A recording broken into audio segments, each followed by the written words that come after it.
BPSC अभ्यर्थियों का प्रदर्शन जारी है। प्रशांत किशोर की अगुवाई में आक्रोश मार्च निकाला गया। गांधी मैदान से सीएम आवास तक ये मार्च है। प्रशांत किशोर की पुलिस से बहस भी हुई है।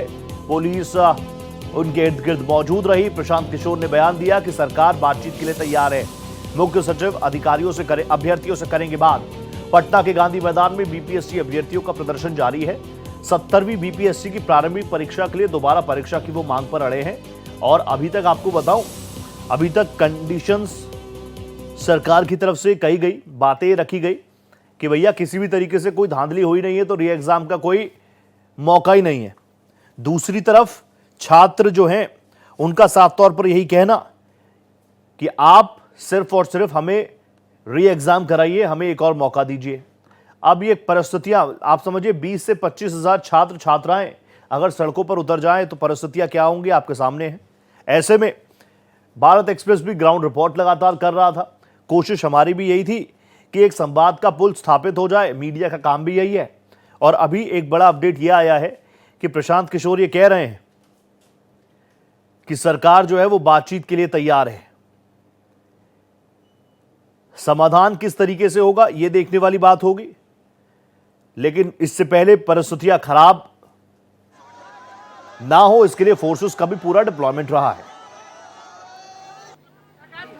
सुन लीजिए, एसी में ज्यादा रहने से दिमाग ज्यादा ठंडा और गर्म होता रहता है। थोड़ा उन लोग को बोलिए नॉर्मल वातावरण में आए। उनको अब तक मुट्ठी भर लोग हम लग रहे थे। ये जनसैलाब देख लीजिए और हम शांतिपूर्ण तरीके से ये काम करेंगे। सदियों से जो दर्द दफन हो चुकी है, सदियों से जो दर्द दफन है, परीक्षा लीक का, परीक्षा स्कैम का, वो सबको उजागर करके एक बार जीत हासिल करेंगे। सरकार को झुकना पड़ेगा।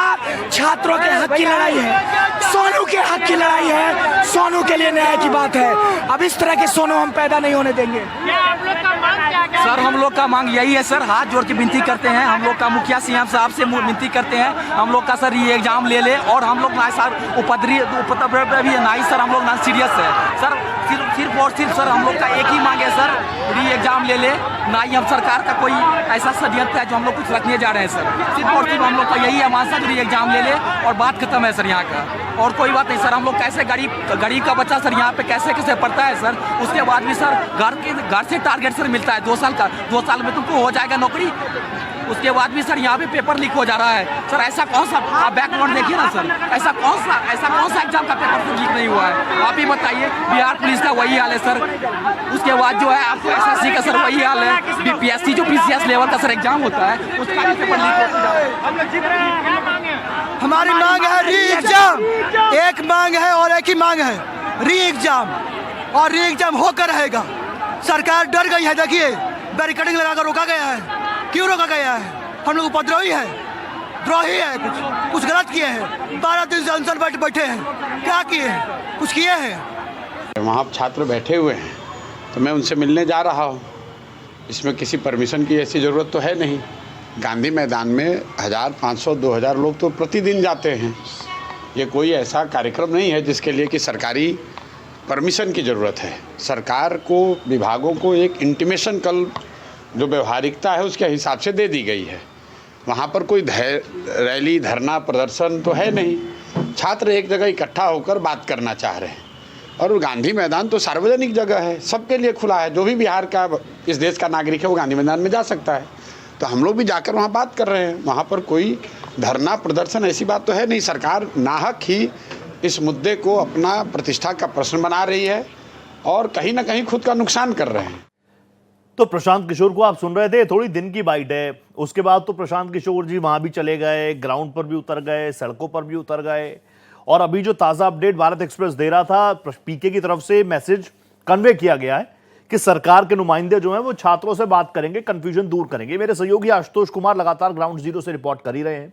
आशुतोष जी, सबसे पहले वो इंपॉर्टेंट बात जिसका जिक्र मैंने किया, क्या पीके की तरफ से या जेडीयू की तरफ से इस तरीके का मैसेज कन्वे किया गया है कि हम छात्रों से बात करेंगे?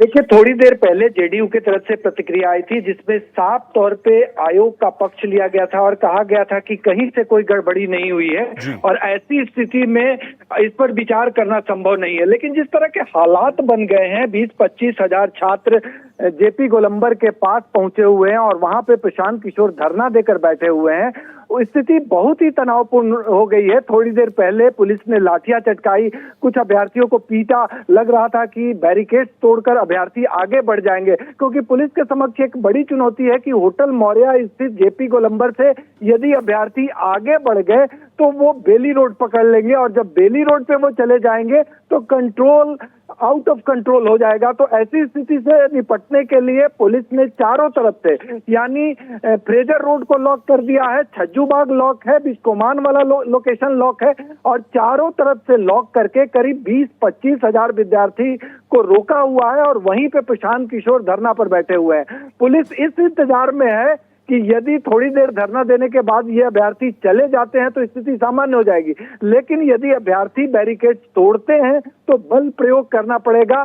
पटना के जिलाधिकारी, पटना के एसएसपी घटनास्थल पे मौजूद हैं और इस बात की मॉनिटरिंग सरकार के स्तर पे हो रही है कि भरसक प्रयास करना चाहिए कि विद्यार्थियों पर बल प्रयोग ना करना पड़े, लेकिन जो हालात हैं वो बहुत ही बेकाबू हैं। लेकिन आशुतोष जी, इन हालातों का जिम्मेदार कौन? मैं तो आपसे पूछना चाह रहा हूं, आप लगातार ग्राउंड रिपोर्ट कर रहे हैं, लगभग 2 हफ्ते होने को है, मुझे याद है पहले दिन से आप ग्राउंड रिपोर्ट कर रहे हैं। छात्र कभी नॉर्मलाइजेशन, री एग्जाम, ये तमाम उनकी मुख्य मांगे हैं जिनके बाद ये पूरा प्रदर्शन हुआ। 12 दिन निकल गए, सरकार ने भी नहीं सोचा था क्या कि एक साथ 20 से 25 हजार लोग अगर सड़कों पर उतरेंगे तो लॉ एंड ऑर्डर पर बड़ा सवाल उठेगा। देखिए रोहित, तकनीकी तौर पे इसको ऐसे समझने की जरूरत है। अभ्यर्थियों ने सबसे पहली मांग रखी थी कि नॉर्मलाइजेशन लागू ना हो और बीपीएससी ने एक नोटिफिकेशन जारी करके ये कहा था कि इस वर्ष नॉर्मलाइजेशन लागू नहीं होगा।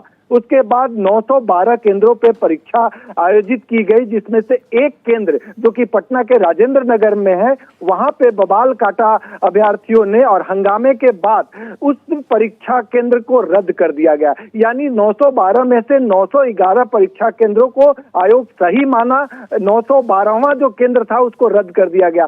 तो अब जो रद्द केंद्र है उस केंद्र पे दोबारा परीक्षा होगी और सबसे पहली मांग अभ्यर्थियों की यह थी कि क्वेश्चन पेपर 2 सेट में ना हो, नॉर्मलाइजेशन ना हो। तो अब जो दोबारा पीटी की परीक्षा होगी तो ऐसी स्थिति में एक सेट और तैयार करना पड़ेगा और इसी बात का विरोध अभ्यर्थी कर रहे हैं कि 12,000 परीक्षार्थी जिन्होंने परीक्षा दी है उन्हें दूसरे सेट के तहत एग्जाम देना पड़ेगा, जिसका पहला विरोध अभ्यर्थियों ने किया था कि नॉर्मलाइजेशन लागू नहीं होगा और आयोग ने भी इस पर अपनी सहमति दी थी कि इस बार नॉर्मलाइजेशन लागू नहीं होगा। तो इसी बात की लड़ाई है, ये लड़ाई है। और देखिए सड़कों पर इस वक्त छात्र छात्राएं उठे हुए हैं, सड़कों पर हैं, पुलिस फोर्स के सामने बड़ा चैलेंज है और जाहिर सी बात है नीतीश कुमार भी चुनावों से ठीक पहले इस तरह के आंदोलन को उठता हुआ नहीं देखना चाह रहे होंगे। बहुत धन्यवाद आशुतोष जी, आगे भी आऊंगा आपके पास, नजर आप बना रखिएगा।